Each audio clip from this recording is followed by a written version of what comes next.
بسم الله الرحمن الرحيم. إن الذين كفروا من أهل الكتاب والمشركين في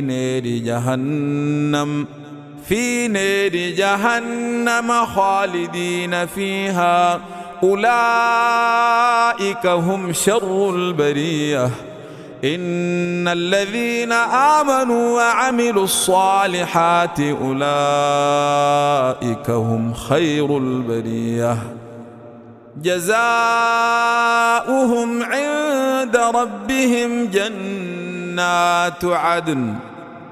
جنات عدن تجري من تحتها الأنهار خالدين فيها أبدا، رضي الله عنهم ورضوا عنه، ذلك لمن خشي ربه.